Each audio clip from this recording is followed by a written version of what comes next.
It was a gray Tuesday morning at Cedar Ridge Apartments, a modest complex on the edge of town, where the rent was always due, and the excuses never stopped.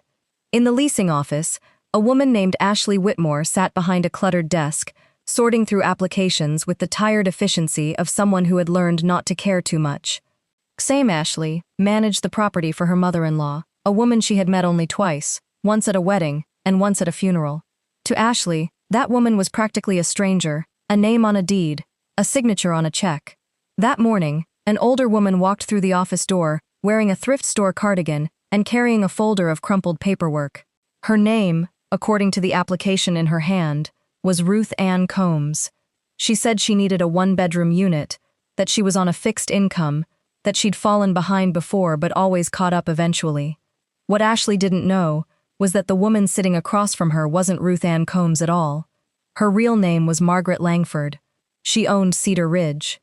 She owned 6 other properties just like it, and for 3 months she had been receiving quiet complaints from tenants, people saying they'd been turned away for units that were somehow no longer available, people who felt talked down to, people who said the woman running the office treated poor tenants like a burden and wealthy prospects like royalty. Margaret's own son had waved off her concerns. "Mom, Ashley runs a tight ship. Maybe people are just upset they didn't qualify." So Margaret decided she wouldn't ask questions from behind a desk. She would ask them from the other side of it. She had no idea what she was about to learn about the woman raising her grandchildren, or how far the betrayal actually went. Before we dive deeper, let us know in the comments where you're watching from. We'd love to hear from you, and don't forget to hit that subscribe button so you never miss any of our upcoming videos. Margaret Langford had built her life the slow way.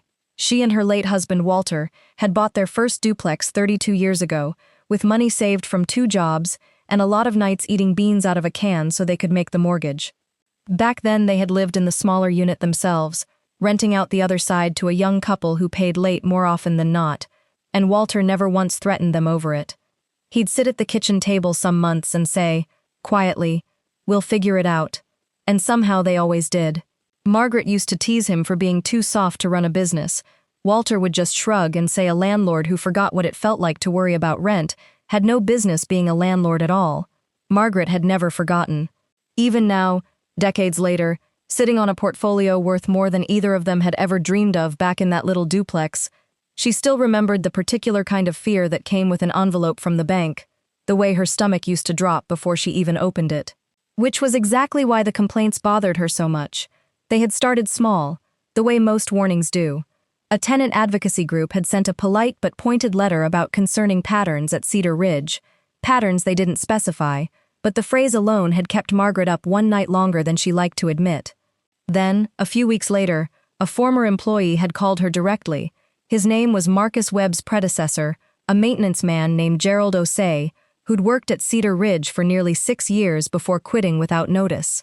It was a risk for him to call, since he no longer worked there and had nothing to gain from it. "She's not a bad person, Mrs. Langford," Gerald told her, his voice careful, like a man choosing each word twice before he let it out. "I don't think she even sees what she's doing most days.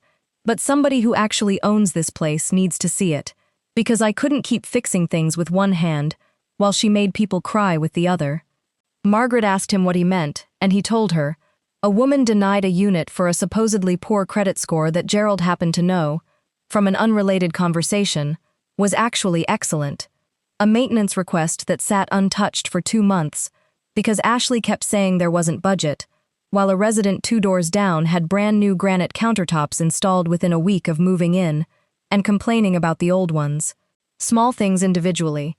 Together, they painted a picture Margaret didn't like. She took that phone call to her son first, because she loved him too much to go around him. But David, exhausted from his own job, and clearly not wanting to believe anything difficult about his wife, brushed it off the way people do when the truth is inconvenient and easier to postpone than face. "Mom, Ashley runs a tight ship. The occupancy numbers are the best they've been in years. Maybe people are just upset they didn't qualify. You know how tenants talk when they don't get their way." Numbers. That was the trouble with numbers. They never told you who got hurt to produce them. Margaret had learned that lesson the hard way once before, decades ago, when she'd trusted a property manager who'd made her numbers look wonderful for 18 months before the lawsuits started coming in. She wasn't about to make that mistake twice, not even for family, especially not for family. So Margaret made a decision she hadn't told anyone, not even her sister Doris, who would have spent an hour trying to talk her out of it over coffee. She would become, for a little while, exactly the kind of tenant Ashley was rumored to dismiss. She dug an old cardigan out of a donation bag she'd been meaning to drop off for months. She let her hair go a little wild instead of styling it the way she usually did for board meetings and property walkthroughs. She practiced a slower, more tired way of talking, the voice of a woman who'd been turned down by enough people that she expected to be turned down again, and had made a kind of peace with it. She invented Ruth Ann Combs, a retired school cafeteria worker living on Social Security, recently widowed, looking for something small and affordable close to her daughter across town. It felt strange, even a little dishonest, to walk into her own building and lie about who she was. But Walter's voice was in her head the whole drive over, steady as it had always been. You want to know what's really happening in a place, you don't ask the person running it. You watch what they do when they think no one important is watching. The first meeting with Ashley set the tone for everything that followed. Ashley was polished in the way people are when they've decided appearances matter more than substance.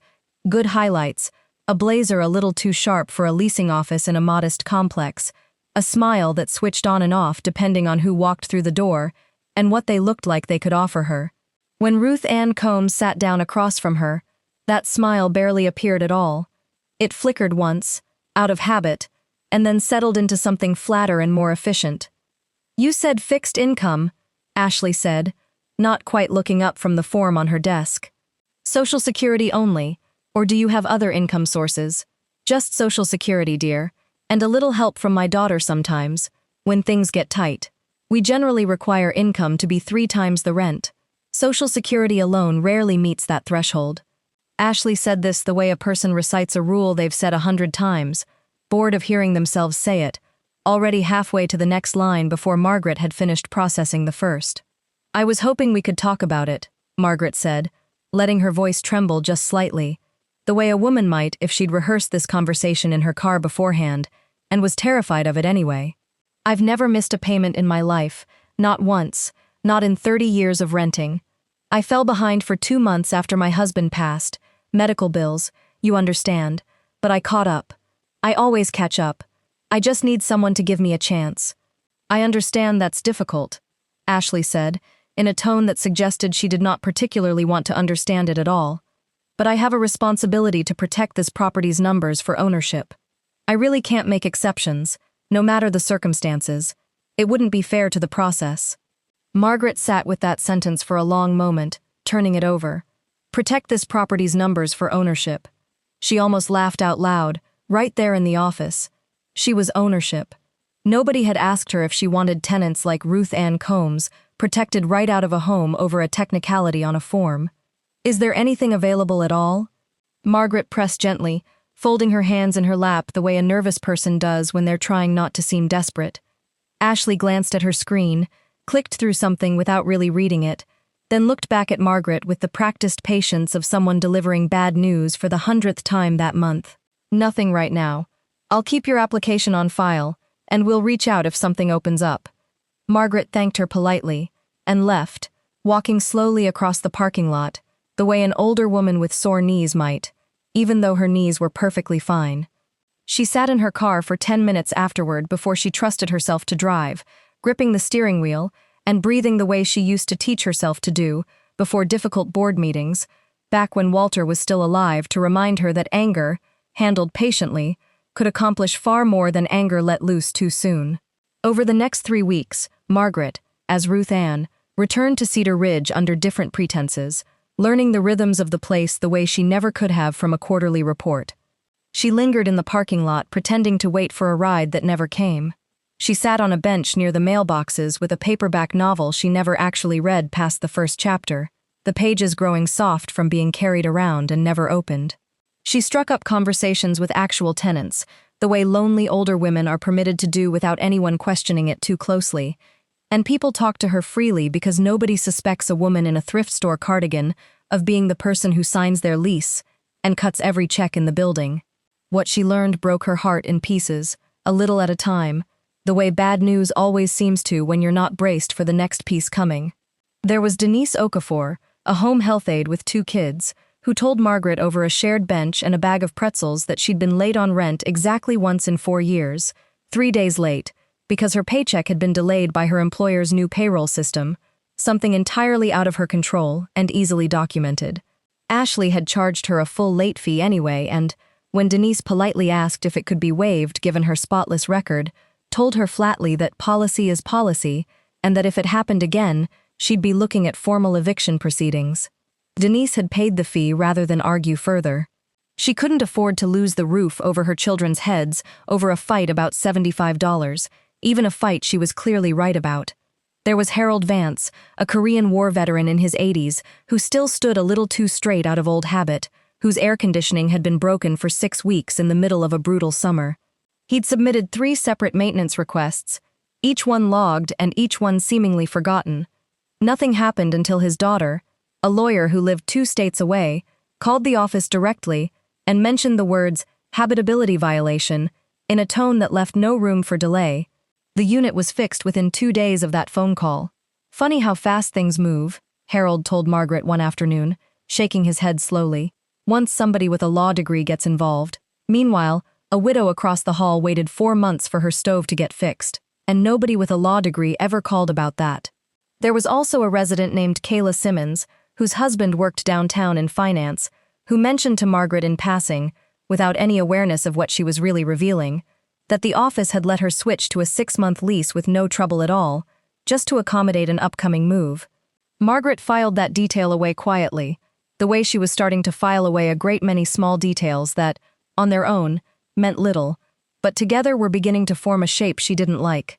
And then there was the resident Margaret came to think of, privately, as the heart of the whole story, a young woman named Brianna Cole. Brianna was 26, a single mother with a toddler named Micah, working 2 shifts a week short of full-time at a grocery store because the store kept her hours just under the threshold that would require them to offer benefits. She was smart and funny, and exhausted in the particular way of someone doing everything right and still barely staying afloat, the kind of exhaustion that lives behind a person's eyes even when they're smiling. She and Margaret struck up a real friendship over weeks of bench conversations, the kind Margaret hadn't expected to find inside her own investigation, the kind that made the whole disguise feel less like a performance and more like something surprisingly real. Brianna told her, one afternoon, while Micah napped in his stroller and the late summer heat pressed down on the parking lot, that she'd been saving for months to move somewhere with better schools, and that she'd asked Ashley for a lease that ended in June, instead of auto-renewing into another full 12 months, so her timing would line up neatly with the school year, and she wouldn't have to pull Micah out mid-year later on. She told me it wasn't something she could do, Brianna said, picking at the frayed edge of the stroller's sunshade. Said all leases renew standard for a year, no exceptions, company policy. But then my friend Kayla down the hall, the one with the new car and the husband who works downtown, got a 6-month lease with no problem at all. Same building, same manager, same week even. I don't know. Maybe I'm imagining it. Maybe I'm just tired and looking for reasons to feel picked on. Margaret did not think Brianna was imagining it. Not for 1 second. There was also Cedar Ridge's maintenance supervisor, a soft-spoken man named Marcus Webb, who'd taken over after Gerald left. Margaret watched Ashley speak to him more than once, in a tone she would never have used with a resident who had money or a lawyer for a daughter. Marcus, it turned out, had been quietly covering for the building in ways nobody above him seemed to notice or care to ask about, patching things with his own tools when supply requests got denied for reasons that were never fully explained, staying late without overtime pay because Ashley told him, month after month, that the budget just wasn't there, even though Margaret knew for a fact, from her own quarterly statements, that the maintenance budget had never once been formally reduced. Margaret began to notice something odd about that budget the more she paid attention, sitting on her bench with her unread paperback, watching invoices get mentioned in passing conversations that meant nothing to the people saying them, and everything to the woman quietly listening. A repair invoice for $1,100 that Marcus mentioned, without knowing who she really was, had actually cost the building closer to $400 once you accounted for the parts he'd sourced himself and the labor he'd never billed for. A vendor she didn't recognize showing up twice in the same month for landscaping consultation, a service Cedar Ridge had never used before Ashley took over as manager 2 years earlier, and a service that, as far as Margaret could tell walking the grounds herself, had produced no visible landscaping whatsoever. Margaret said nothing. Not yet. She kept coming back, kept listening, kept letting people believe she was simply a lonely widow, with nowhere else to be, and nothing better to do than sit on a bench with a book she never opened. Ashley, meanwhile, had no idea any of this was happening around her. If she had, perhaps things would have gone differently. But Ashley's days were consumed with a pressure that had been building for 2 years, one she rarely let herself examine too closely, because examining it meant admitting how far she'd let things go. It had started small, the way these things always do. A vendor invoice that came in slightly padded, and a decision, made in about 4 seconds, late one night with the kids finally asleep and the bills spread across the kitchen table, not to question it, because the padding happened to solve a cash flow problem of her own that month. Her husband's job had stalled out for almost a year after a company restructuring, and Ashley had quietly carried more of the household than anyone in the family knew, including David. She told herself it was temporary. She told herself she'd stop once things stabilized. And then things never quite stabilized, and stopping got harder every month instead of easier, the way debt always does when you let it compound in silence, rather than say the hard thing out loud to the person who loves you. She hated herself for it in the moments she allowed herself to feel anything about it at all, which she mostly avoided by staying busy, by keeping the numbers looking clean on paper, even when the version underneath the paper was anything but. She told herself the tenants who complained were exaggerating, that everyone thinks their situation deserves an exception, that if she started making exceptions, the whole business would collapse under the weight of everyone's individual hardship. It was easier to believe that than to look directly at what she'd actually built. A system where kindness had become a luxury she could no longer afford to hand out for free.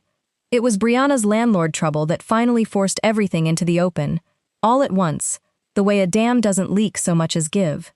Brianna had been 3 days late on rent, the first time in her 2 years at Cedar Ridge, because Micah had spiked a sudden fever on a Sunday night, a fever that climbed high enough, fast enough, to send Brianna into the kind of panic only a parent understands, driving to urgent care at 11 at night with her son limp and burning against her shoulder, praying the whole way that it was nothing serious. It turned out to be an ear infection, treatable, ordinary, the kind of thing that happens to every toddler eventually. But the copay and the prescription had wiped out the cash Brianna had set aside for rent, every dollar of it, and she'd sat in the parking lot of the urgent care clinic at midnight, doing math in her head that never came out right no matter how many times she ran it. She called the office first thing Monday morning, before her shift, and explained the situation as calmly as she could manage. The fever, the urgent care visit, the exact dollar amount she was short, and the exact day, 5 days out, when her next paycheck would cover it completely. She asked, politely, desperately, if she could have those 5 days. Ashley told her no. Worse, she told her that a formal notice would be posted on her door within 24 hours per company policy, and that continued lateness, even a single additional instance, could result in non-renewal of her lease when it came up again in the spring, which, given how badly Brianna needed stability for her son's sake, felt like a threat far larger and more frightening than 3 days of rent should ever have justified. Margaret happened to be on the bench outside when Brianna came out of the leasing office in tears, Micah on her hip already fussing at the sound of his mother crying, the yellow notice already tucked, unopened, into a manila folder she was clutching against her chest, like it might somehow become less real if she didn't look at it directly. She said, "If I can't manage my finances, maybe this isn't the right building for us," Brianna said, her voice shaking so badly the words came out uneven. "I have never been late. Never. Not once in 2 years. My son had a fever of 104, and I still called first thing to explain, and she talked to me like I was trying to scam her out of rent money." Margaret sat with her on that bench for 20 minutes, holding Micah against her own shoulder so Brianna could catch her breath and wipe her face, feeling something settle inside her that had been building slowly for weeks, and finally arrived all at once, whole and certain. This was no longer about numbers on a spreadsheet or a rumor from a former employee relayed secondhand over the phone. This was Walter's kind of anger, the quiet, patient kind that didn't need to shout, because it already knew exactly what it was going to do next. That night, Margaret went home and did something she should have done from the very beginning, though she was glad, in hindsight, that she'd waited until she had a full picture rather than acting on suspicion alone. She had her accountant, a discreet and thorough man named Philip Ortiz, who had worked for the family for 15 years and had never once given her a reason to doubt his judgment, quietly pull every invoice, every vendor payment, and every maintenance record for Cedar Ridge going back to the month Ashley had taken over management. What Philip found took 3 days to fully untangle, and when he laid it out for Margaret across her kitchen table, the same kitchen table, in fact, where she and Walter used to sit doing math on their first duplex decades earlier, she had to sit down twice, once when he opened the folder, and once again about halfway through, when the total came into focus. The landscaping vendor didn't exist, not as an actual company providing actual services to anyone. The payments, totaling just under $18,000 over 10 months, went to an account that traced back, through a chain Philip described dryly as not particularly well hidden, honestly, to Ashley's brother-in-law. Repair invoices had been consistently inflated across nearly every category, the difference pocketed through that same channel, or a handful of others just like it. And the budget cuts Ashley had claimed, prevented maintenance improvements weren't cuts at all. The money had simply been redirected, quietly, month after month, while real people sweated through broken air conditioning and waited months for a working stove. Margaret sat with the truth for a long while that night after Philip left, the folder still open on the table in front of her. Not just the theft, though that alone was enough to end a career and possibly bring criminal charges if the family chose to pursue it. It was the layers underneath it that hurt more, the ones that didn't show up as clean numbers on Philip's spreadsheet. Every time Ashley had denied a repair, delayed a fix, told a tenant flatly there wasn't money in the budget, she had been lying to protect money she was actively stealing. Harold Vance had sweated through 6 weeks without air conditioning at 80-some years old so that Ashley's brother-in-law could get paid for landscaping that never once happened. Marcus Webb had used his own tools and his own unpaid hours, night after night, to cover gaps that existed only because someone above him was siphoning the very budget meant to fix them properly in the first place. And Brianna, steady, hard-working, exhausted Brianna, who had called first thing in the morning even with a sick child in her arms, who had never once in 2 years been anything but honest and responsible, had been threatened with losing her home over 3 days by a woman who had stolen $18,000 and never once been 3 minutes late explaining herself to anyone above her. Margaret thought about her son for a long time that night, longer than she thought about anything else. David loved his wife. He had built a life with her, had 2 children with her, trusted her with a piece of the family business because he trusted her with everything else in his life without question. Margaret had no interest in destroying that trust simply for the satisfaction of being right, and she told herself that repeatedly as she sat there, because some small, tired part of her almost wished Philip had found nothing at all. But she had even less interest in protecting a lie that was actively hurting people who had done absolutely nothing to deserve it. She called David the next morning and asked him to come to Cedar Ridge that afternoon. She didn't tell him why. She simply said it mattered, and that she needed him there, and something in her voice must have carried more weight than usual, because he didn't argue or ask twice. He just said okay, and that he'd be there by 2. When David arrived, Margaret was already in the leasing office, no longer dressed as Ruth Ann Combs. She'd traded the thrift store cardigan for her own clothes, her own posture straightened back into itself, her own voice restored to the one she used in board meetings, rather than the softer, more tired one she'd practiced in her car weeks earlier. Ashley looked up from her desk at the sound of the door and went pale in a way that told Margaret, instantly and without any doubt at all, that some part of Ashley already suspected exactly what was coming, even before a single word had been said. "Mom? What's going on?"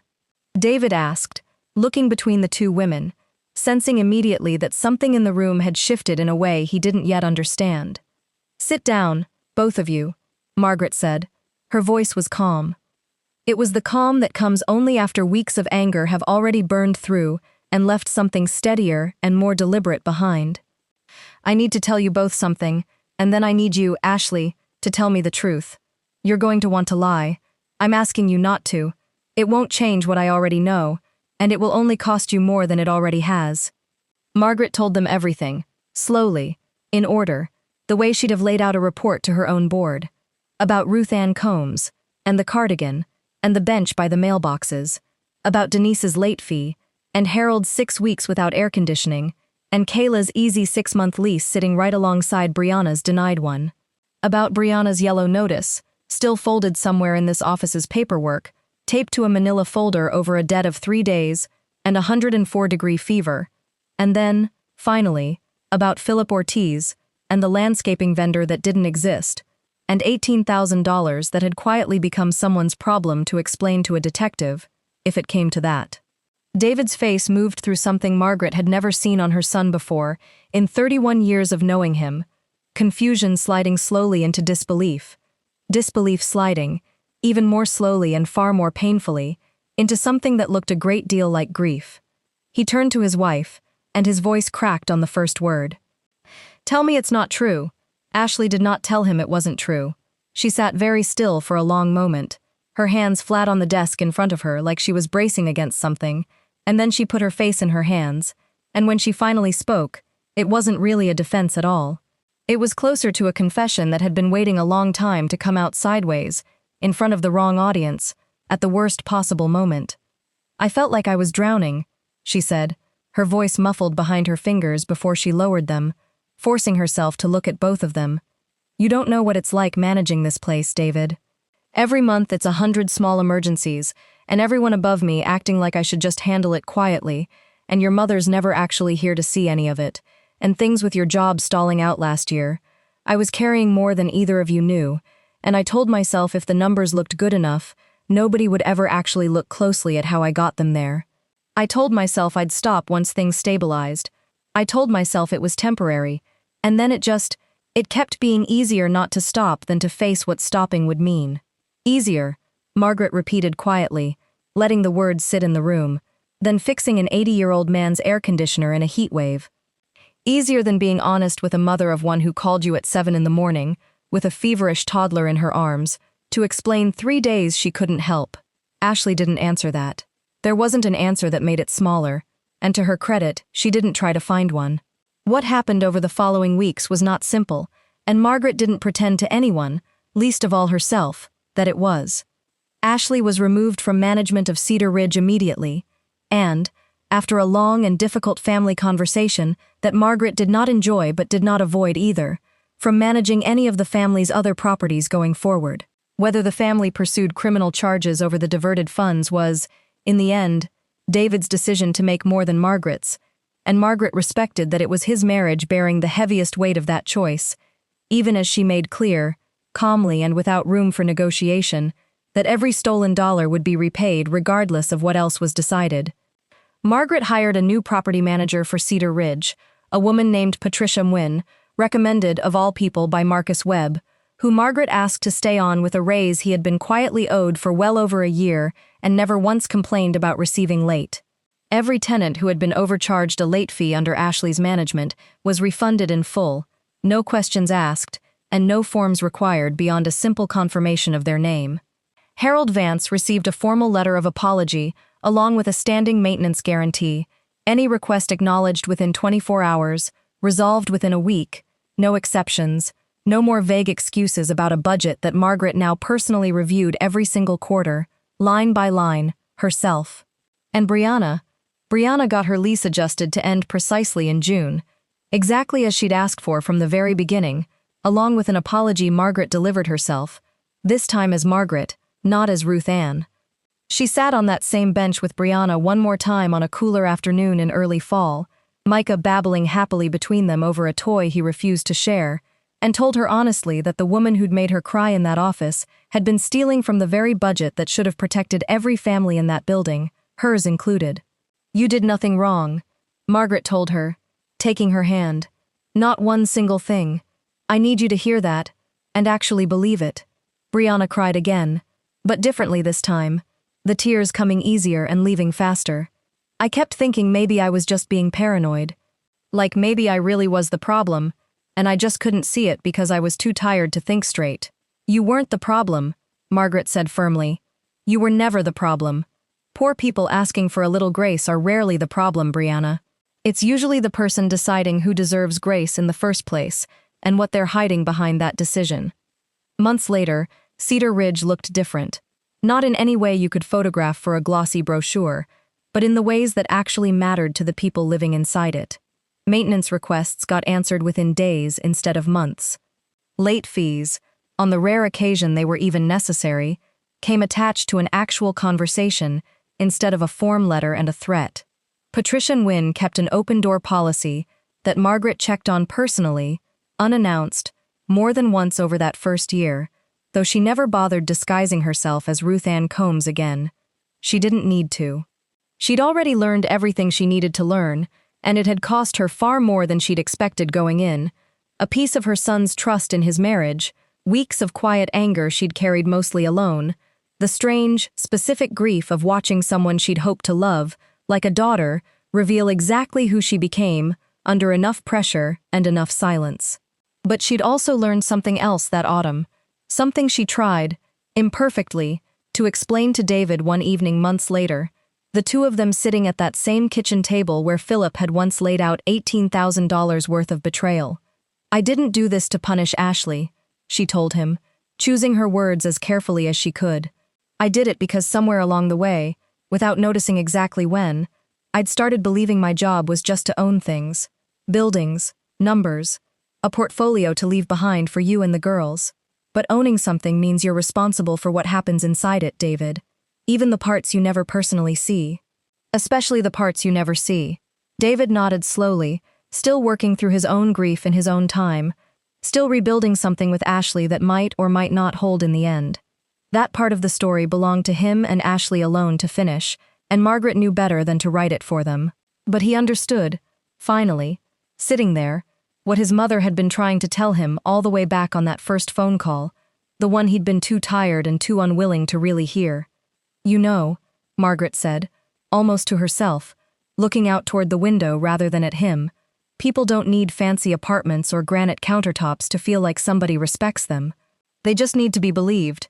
They need someone to look them in the eye and say, 'I hear you, and I'm not going to make you beg for basic decency you were always owed in the first place.'" Cedar Ridge kept its name on the sign out front, unchanged. But everyone who worked there, and everyone who lived there, knew something underneath it had changed for good. Not on any policy document filed away in a cabinet, but in the people who ran the place, who had finally, painfully, come to understand something simple. A tenant's bank account should never determine whether they're treated like a human being, and sometimes the woman you dismiss in a thrift store cardigan, sitting quietly on a bench with a book she never opens, is the very person with the power to see exactly who you really are, and exactly what you've been hiding, one small excuse at a time.